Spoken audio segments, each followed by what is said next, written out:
Hi, this is Michael and Rain from United Colors of Fashion with a very special guest that I'm so honored to interview. I would say guests at that. I'm here with Camille Evans Thuli, and at UCOF United Colors of Fashion, we are an organization that embraces fashion, but largely also we embrace philanthropy.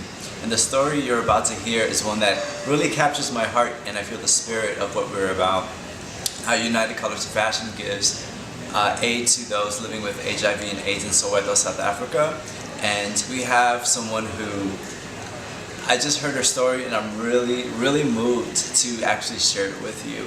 However, I feel that the best person to conduct this interview is going to be Camille, because she has embraced Thuli, and they go back, and I'm really in awe. And Thuli, Camille is actually going to ask you the question, because I feel that this is something that Camille has been working on for a long time, and it's very dear to her as well. So I would be more honored if Camille, you could do it. If I could do the interview. Yes. Okay. Thank you for putting me on the spot. Ladies and gentlemen, my name is Camille Evans, and I want to thank you so much for having us. This is Thuli Dumakude, and Thuli is an iconic figure in the fight against apartheid in South Africa.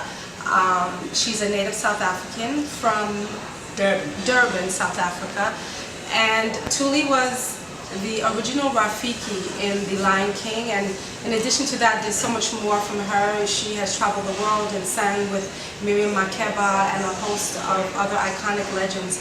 And Thuli was very instrumental in the fight against apartheid and freeing of Nelson Mandela. We met when I was a teenager. I was one of the premier dancers, and I actually danced. What was my dance, Mama? Oh, the Sangoma. Yes. I was the Sangoma. I was the witch doctor. I guess they saw that in me before I saw it. So I had the energy. So I had I had my skirt and I had the black pot. Right. Oh yes. And the funny thing was, everything was choreographed for us. Yes. Very traditional dancing. And then when it came to my part, they gave me this black pot, and the drums started, and they said dance. Wow. So I guess that was nothing to be taught. And then Thuli and I reconnected recently. Thuli, when the AIDS pandemic came, Thuli was with The Lion King, and they asked her if there was something that she can do. So she formed the Tembelito Beaters. And my first question is, Mama, and I'm sorry, this is our Mama. Mama, who and what are the Tembelito Beaters? Okay, Tembelito. Do you want to hold it? Sure. Okay. Tembelito Beaters is a group of rural ladies. They live in a very small village. Actually, soon after I started working with them, I was trying to look at the map of South Africa to see if you can find this village. It is not on the map. And that is how small it is. It is so remote from everything else. It's amazing. But when I was doing The Lion King, this is how the whole thing really started. I was invited, it was our fundraising drive for HIV and AIDS. So they wanted graffiti to say something to the audience, and I started chanting and singing and getting them to, not to walk out of the theater. And then I told them a little bit about HIV and AIDS in Africa, and they opened their wallets and they donated money. Then I thought to myself, wait a minute now, if we can add merchandise to this, if you don't donate while you walk out, maybe from the speech, maybe when you walk out you might see these beautiful beaded ornaments that you might like. So I took the idea to Disney, and Disney said, well, talk to Broadway Kids, which is the organization that actually does the work. I spoke with them, they liked the idea, they embraced it. The next thing, they gave me some money, flew back to South Africa, met with the ladies. And I'm not even going to the story of how the ladies got permission from their husbands to actually do the job. All I can say is it all started like that. And now, we had no name at the time. So I said, okay, what are you going to call yourselves? And they said, we are Tembelito. I said, okay, Tembelito is our hope in English. Why Tembelito? And they said, well, we are placing our hope on our hands, on the beads, on the thread, the nibble, and all the things that we do.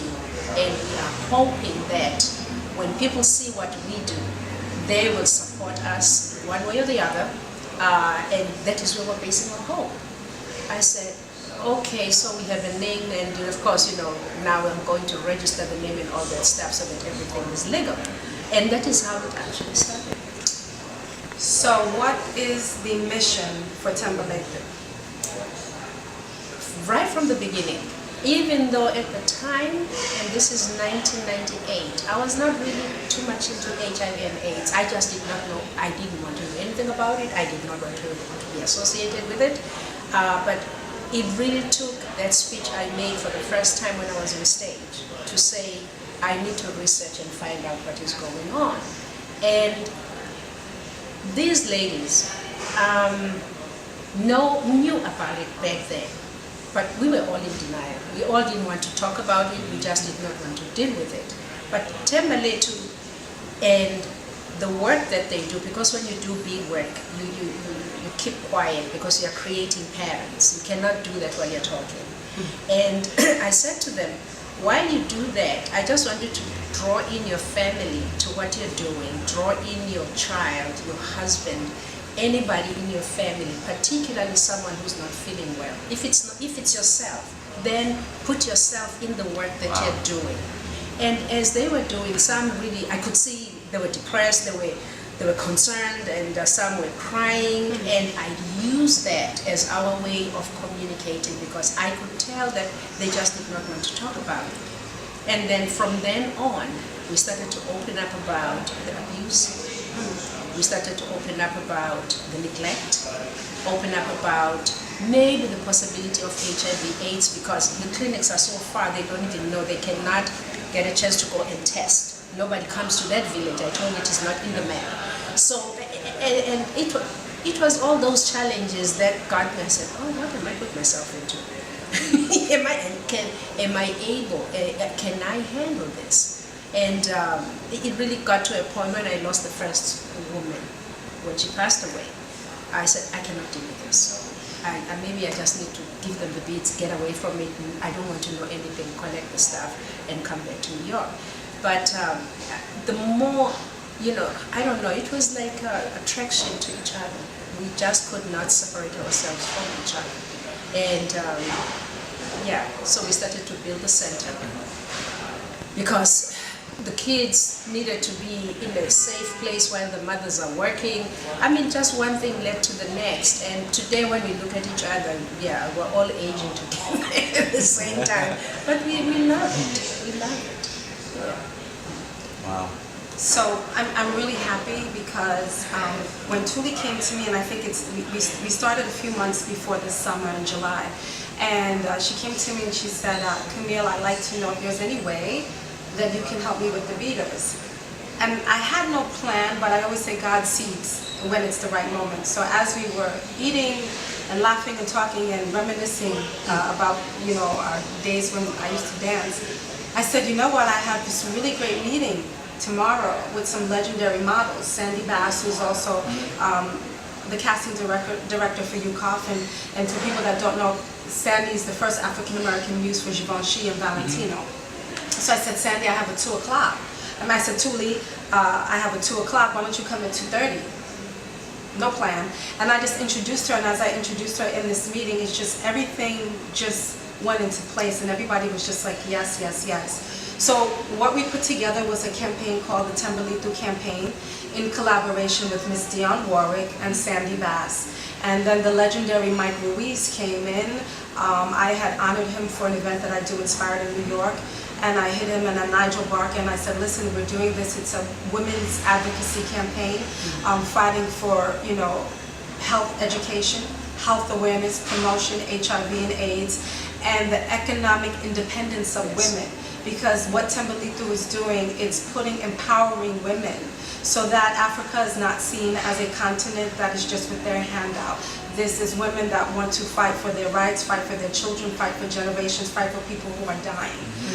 So we did an iconic photo shoot, and Mama was not able to come, but we have another one coming up.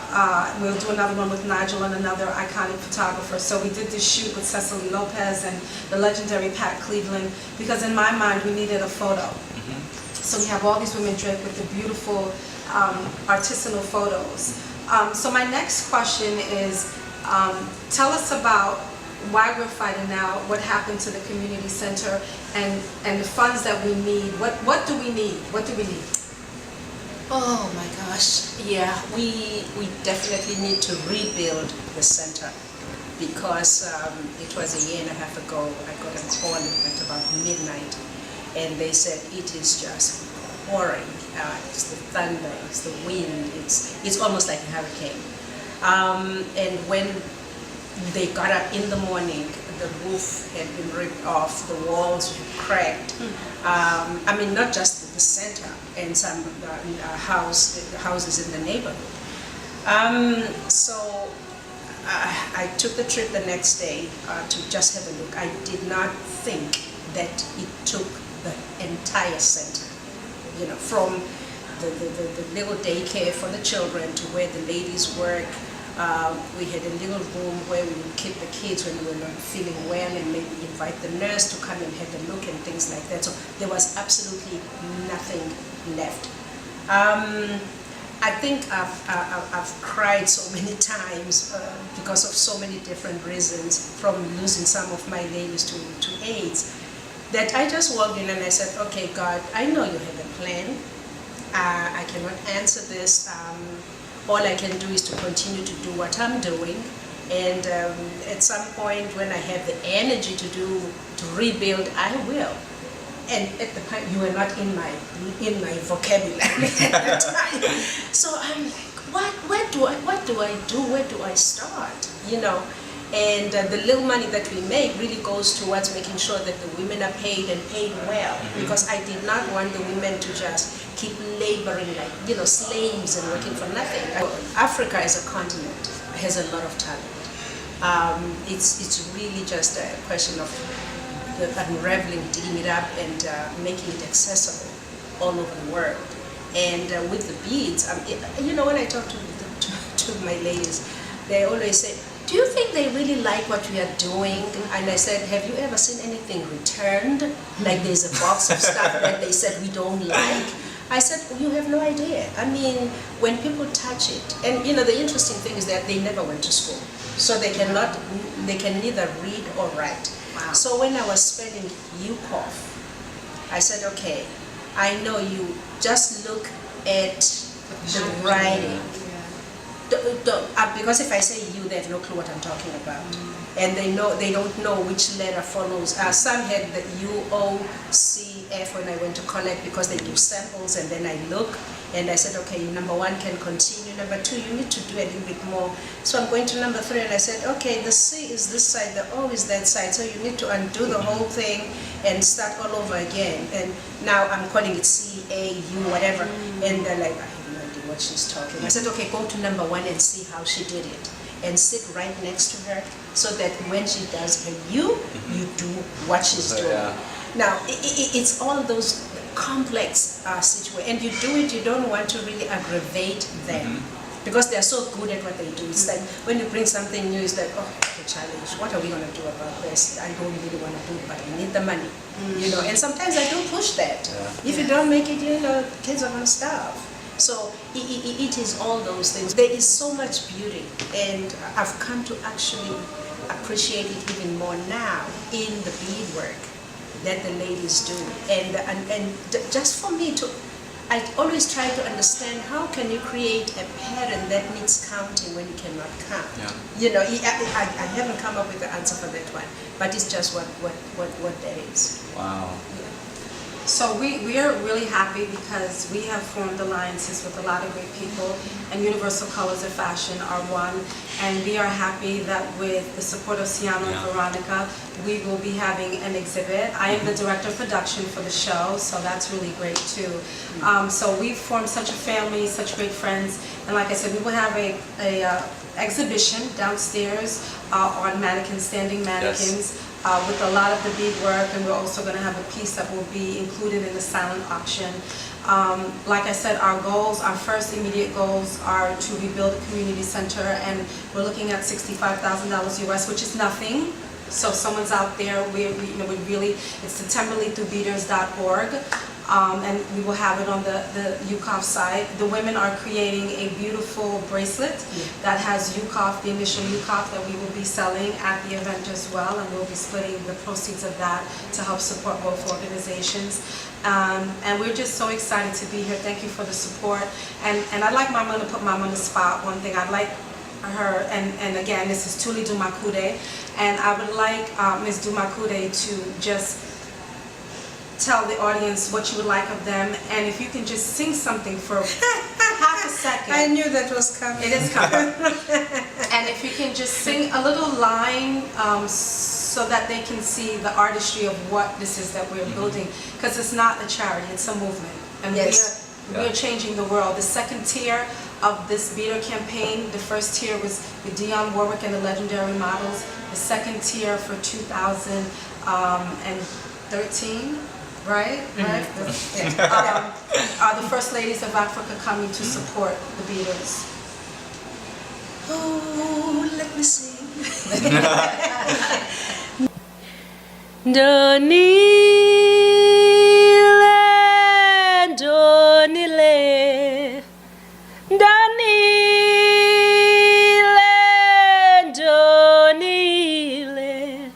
Donile, Donile, Gosekuqaleni mam. Sabethi Donile, we mama yo. Sabethi Donile, we mama yo. Sabethi Donile, mama we mama yo. Wasekuqaleni bo. I'm just gonna end it right there. Wow, bravo.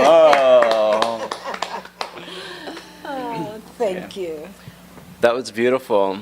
There's something symbolic about the whole, the beating and the unity and coming together. I feel it's very symbolic of UCOF as well. You know, the two different facets that's coming together with so much, excuse me, with so much passion and soul. And you said that the women put their hearts into it, and it's a lot of their struggles and what they're going through as they're, you know, ensembling these ornamentry. It's like it's amazing. which is very similar. They are designing these pieces, like, Wow. like the garments. Yeah, wow. Well, we're moved, and thank you so much for the time, Camille and Thuli. Having us. So this is Michael and Lorraine for UCOF. Thank you. Kwasekuqaleni mam. Sabethi Ndonile, we mama yo. Sabethi Ndonile, we mama yo. Sabethi Ndonile, mama we mama yo. Wasekuqaleni bo. I'm just gonna end it right there. Wow, bravo.